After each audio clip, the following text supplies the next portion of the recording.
Après ce 1er mai, où il y a eu beaucoup de manifestations et beaucoup de manifestants un peu partout, nous avons malheureusement commencé par noter l'absence de notre camarade Christian Zueras, qui est décédé hier. Donc, beaucoup ont vu le 1er mai parce qu'il était là comme d'habitude. Et malheureusement, aujourd'hui, il est absent. Chers et chers camarades, l'Union départementale CGT, les syndicats CGT des Hautes-Pyrénées sont tristes. Christian Zueras, notre camarade de lutte, de toutes les luttes, nous a quittés hier brutalement. Nos pensées vont vers sa famille et ses camarades. Sûr, ce soir, il aurait été parmi nous pour dire non, encore une fois, à cette réforme injuste. Nous vous demandons une minute d'applaudissement à la mémoire de Christian. Merci.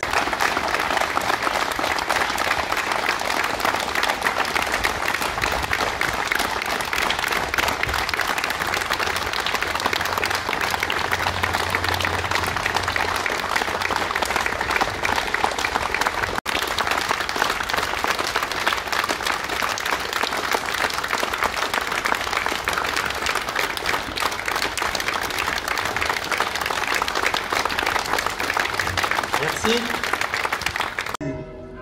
Toujours unis, nombreux et déterminés pour le retrait et pour le progrès social. 2,3 millions de jeunes, de salariés et de retraités ont défilé partout en France, faisant de ce 1er mai 2023 un des plus importants de notre histoire sociale. Une centaine de syndicalistes des 5 continents ont rejoint la manifestation parisienne en soutien à la mobilisation française. Parmi eux étaient présents Esther Lynch, secrétaire générale de la CES, et Luc Triangle, secrétaire général de la CSI. Cette 13e journée unitaire contre la réforme des retraites démontre la détermination des travailleurs et travailleuses à faire échec à cette réforme des retraites. Depuis plus de 3 mois, des records sont battus tant par le nombre de manifestants que par le nombre de grévistes dans le public comme dans le privé. Malgré cela, l'exécutif a enchaîné les passages en force. Refus de recevoir les syndicats, utilisation du 49.3, promulgation immédiate malgré la censure partielle du Conseil constitutionnel. La décision du président de la République de maintenir sa réforme, malgré l'opposition quasi unanime de la population, crée une défiance profonde.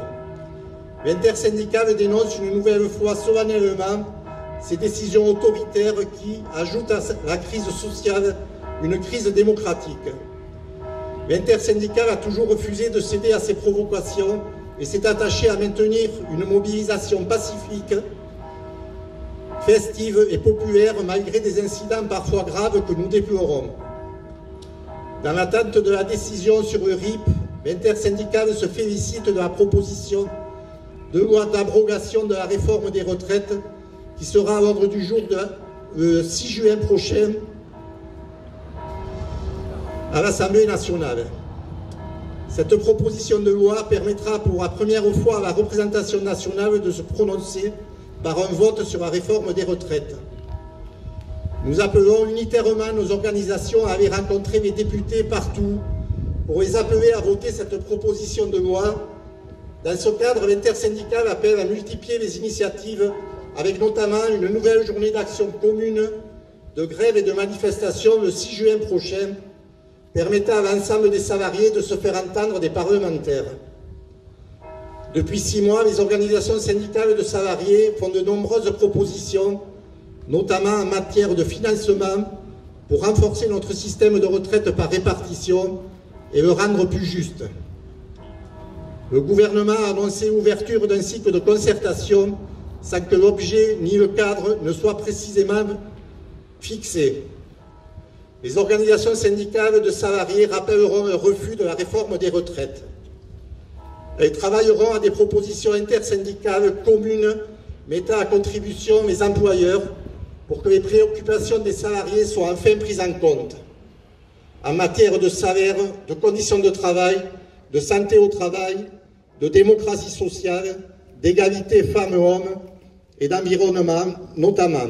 Et le dialogue ne pourra être rétabli que si le gouvernement prouve sa volonté de prendre enfin en compte les propositions des organisations syndicales. Comme vous avez dû vous apercevoir, ils annoncent sans doute une décision vers 19 h. Donc, comme d'habitude, ils attendent que tout soit presque passé pour donner des résultats du Conseil constitutionnel, mais qui ne sera pas, bien entendu, la dernière pièce de notre mobilisation. Donc, c'est annoncé pour le 6 juin, mais d'ici là, bien entendu, d'autres actions se produiront et d'autres rencontres se produiront. Lourdes et AD, nous avons la ministre du greenwashing, de la transition écologique qui va rencontrer des élus locaux. Bon, je pense que si on veut continuer dans une dynamique de lutte, de présence, pour montrer notre colère, parce qu'on est tous en colère, et moi la colère qui est confinée, j'en ai marre.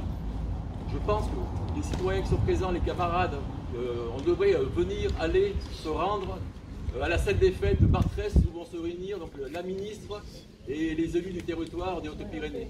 Moi c'est une proposition que je fais. À 10 h.